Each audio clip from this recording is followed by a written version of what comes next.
For the Feast of the Epiphany, the first reading is from the book of Isaiah. Rise up in splendor, Jerusalem, your light has come, the glory of the Lord shines upon you. See, darkness covers the earth, and thick clouds cover the peoples. But upon you the Lord shines, and over you appears his glory. Nations shall walk by your light, and kings by your shining radiance. Raise your eyes and look about, they all gather and come to you. Your sons come from afar, and your daughters in the arms of their nurses. Then you shall be radiant at what you see, your heart shall throb and overflow. For the riches of the sea shall be emptied out before you, the wealth of nations shall be brought to you. Caravans of camels shall fill you. Dromedaries from Midian and Ephath, all from Sheba shall come, bearing gold and frankincense, and proclaiming the praises of the Lord. The second reading is from the letter to the Ephesians. Brothers and sisters, you have heard of the stewardship of God's grace that was given to me for your benefit, namely, that the mystery was made known to me by revelation.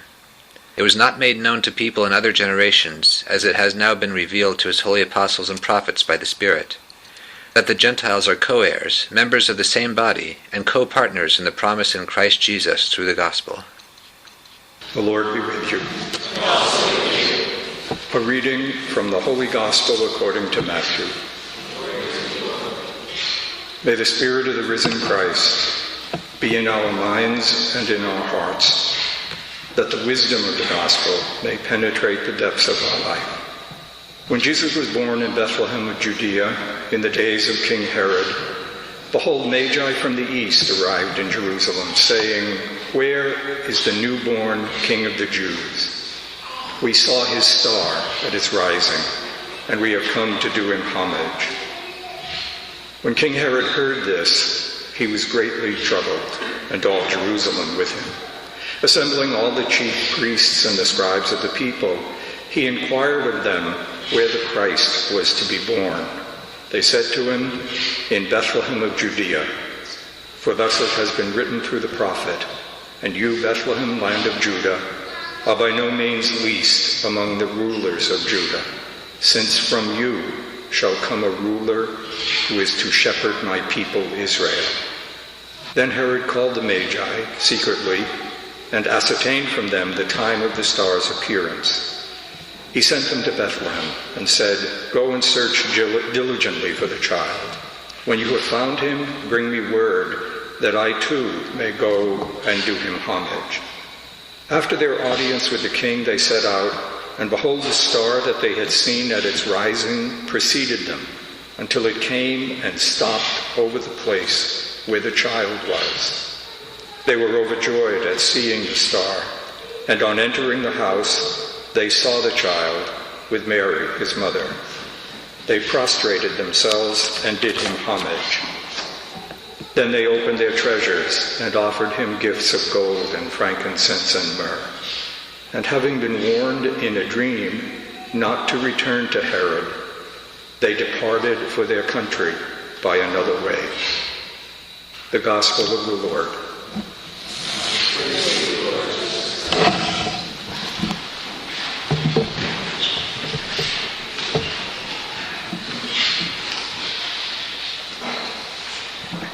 I think it's important, maybe necessary even, to begin by reminding ourselves both about the structure of the early parts of Matthew and Luke's Gospel and of the rhythms of a liturgical spirituality.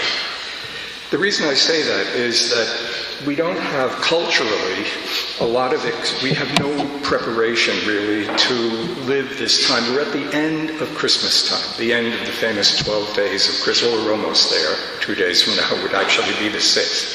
But liturgically, we're at the end of celebrating the Christmas season. What that is meant to be is a week and then some extra days when people spend a great deal of time each day trying to penetrate the mystery, the meaning of the incarnation of the divine Son. And the reason for all the different feasts, and indeed the reason for the very carefully constructed stories in both the beginning of Luke and the beginning of Matthew, the stories that we call the stories of the infancy of the incarnate God.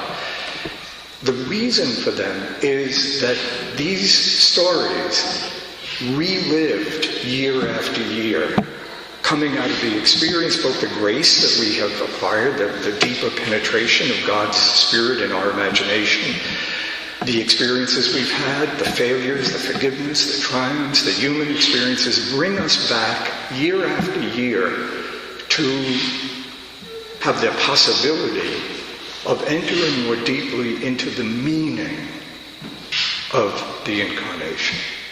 What does it mean for us that the Divine Son became a human being?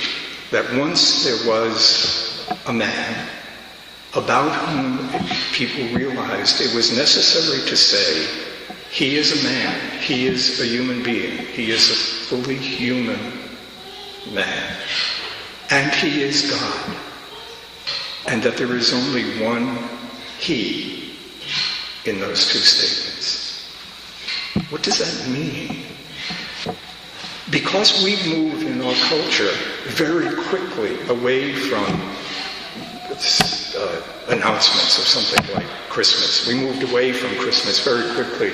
We don't have the habit of living what we're meant to be living. And so we come to the end of these 12 days, and for most of us, I think, we haven't probably, I guess most of us have not penetrated any more deeply, personally, into this mystery. We haven't been back to it over and over again.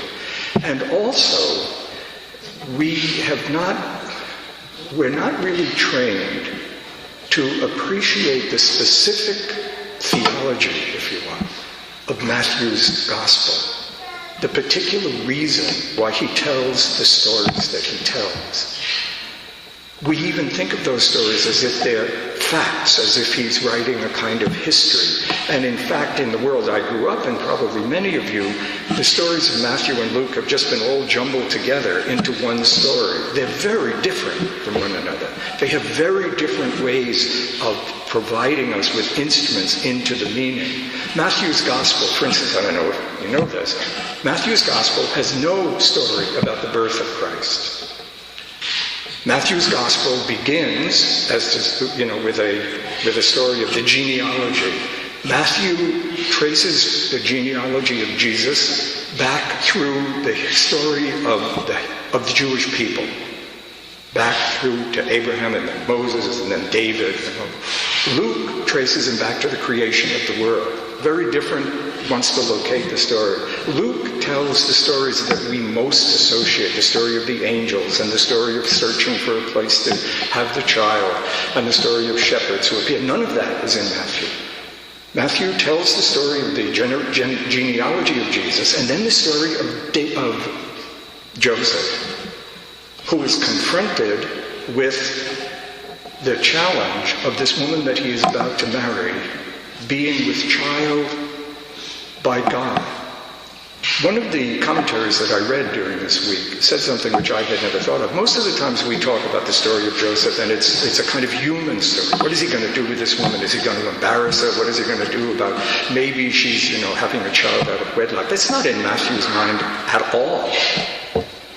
According to this commentator, it makes a lot of sense. The challenge to Joseph was that he isn't able to enter into this mystery. This isn't what he bargained for. A child who is the direct creation of God, who is God. And what the angel does is assure him that he will have the ability to be part of this story. Do not be afraid to take this woman to you as your wife, because the mystery she's involved with, you will be able to be involved with too. It's a very different reading. And then immediately after that is the story of the Magi in Matthew's Gospel, the thing I just read. I mention all this because I think that the best way to celebrate the feast, the Feast of the Epiphany this year, is to see it as an invitation, maybe in the next days and weeks, for each of us to do what it had hoped we would be doing during the last week, thinking about, praying about, trying to penetrate what it means that we believe that the fact here is not a fact about was there a star or not and did people travel or not. No. That's a story that's to take us into the meaning of the fact. If you remember the opening prayer of the Mass, the resplendent fact of God made man. What does that mean? Meaning is crucial to everything that is truly human, right? Meaning arises in every way in which we relate ourselves to the world. What do things that happen to me mean? What does it mean, for instance, and especially in our relationships with one another? What do they mean? If you really want to say a relationship should be abandoned, you say it's meaningless, right? What's going on between us is meaningless. It means it's empty of any possibility of human value, human mystery, of human growth and development. So the notion of there's not a meaning to the Incarnation. It's a continual growth and search for what it means to be told the fact that God became man. What is it? What are the relationships in your own life? What do they mean? And what are the meanings in them, the possible meanings in them? What does it mean for me and Dan, for instance, that we are here, called to work together? What does it mean that it is us who are called to do that? Searching for them. What does it mean that you're married to this person, that this is your child, that this is your friend? What does it mean that you do the work you do? The question of meaning and this continual discovery of the meanings of the things that happen to me and that we are is the very mark of living an authentic human life. To slip into distractedness and stuff and not to have the patience to let the meanings penetrate you is to abandon being human. We have been living, hopefully, for all our lives, most of us, and especially intensely during this past week, being presented with the fact of the Incarnation and the invitation this year to discover something more of what it means for us. And there are three things that I'd like to mention about that. What does it mean about us, about human beings? What does it mean about God? And what do we do with some of these traditional stories? That's a lot of stuff to talk about, but I'm only going to talk about each of them very briefly. I think the thing you have to keep at the center of this is the incredible claim that there once was a man who was completely human and the same person, God. What does it say about the meaning of human life, that it's capable of that kind of intimacy? This is particularly interesting, I think, with Matthew's Gospel, because what Matthew does in the genealogy and in the stories he tells, he connects this search for meaning to the history of the Israelites. The meaning of Jesus is buried in a certain place in Abraham and what happened to him. It's buried in the story of Moses. He is the new Moses. And the stories reflect that, even in the business of escaping to Egypt and the slaughter of the innocents, like the death of Moses. He is the new David. What it means, what is it about human life, being a human being, that it says there was a human being once who was capable of this absolute intimacy, complete identity with infinite reality. For centuries, people have tried to understand how could this be, and it's worth a lot of thinking, but that's not what I'm talking about now. I'm just talking about what do you realize that what it means to be human, that a human being could be this intimately involved with God in a relationship that is actual identity.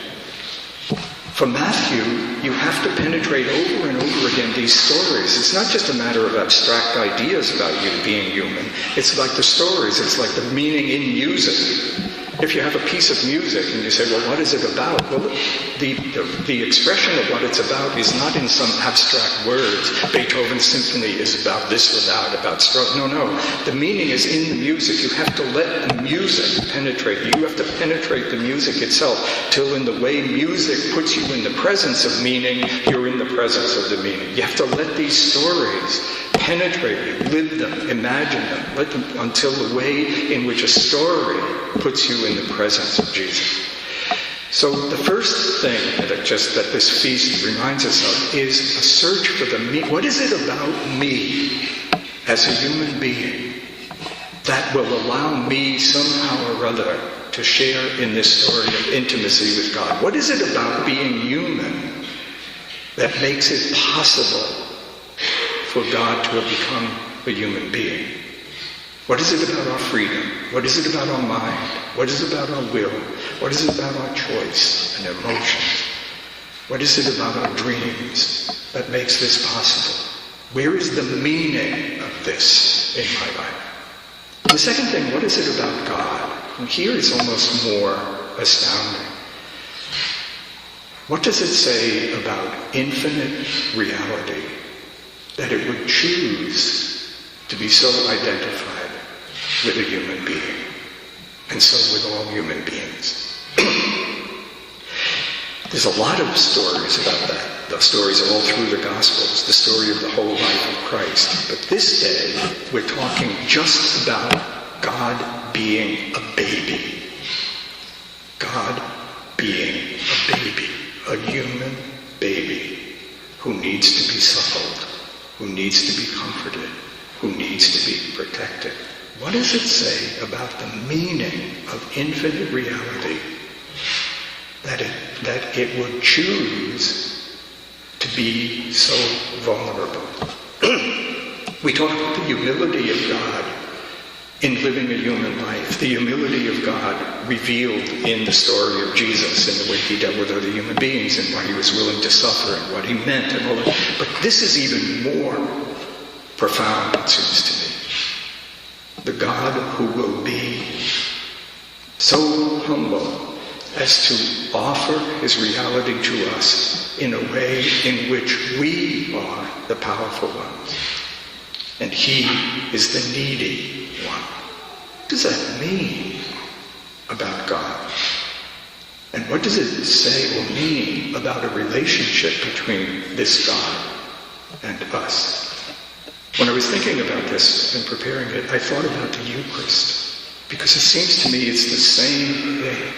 The God who is so vulnerable that he offers himself to us in a form that we can treat trivially, that we have, if you would, all power over. Not just the God who is willing to suffer and die, but the God who chose to be an infant, who chose to offer himself to us under the sacramental form of the simple thing of bread. There are some people in Rome now who say that they want us to receive the Eucharist kneeling again and only on the tongue as a sign of reverence for the majesty of God present in the Eucharist. I think that's a kind of failure of nerve in the presence of the Incarnation. God chose to present himself to us in the utter vulnerability of the Eucharist. I think we have to develop a way of living that which recognizes that meaning and expresses it, not turning it again into just an affirmation of the divinity. And the last thing, I talked too long, but the last thing is the question of the imagination. We're stuck, I think, unfortunately, in repeating the same story. We still talk about three kings. There's no reference to three kings. It was one way that they imagined this story in order to get at the meaning of it. Wouldn't it be a great thing if we began to reimagine the story of the Incarnation in the terms of our own life? Isn't it actually something we're meant to do? What is it in my own life that is as far away as these magi were from the core of the story of Christ, and yet sees something, gives an intuition of the meaning of the story of Christ? What is it about the world in which we live, Hindus and Buddhists and Jews and Muslims, who see something like the star that can lead us to a deeper sense of the meaning of our own life? What is it about the life here at Cornell, radically secular, far away apparently from the story, that nevertheless bears the way these pagans bore an insight which we should learn from and accept, unlike Herod, who rejected it and tried to destroy the Christ? Today we celebrate the last day of the feast of the Incarnation of the Son of God. And in a way, we celebrate it at one of its most profound symbolic moments. The infinite God as a human being.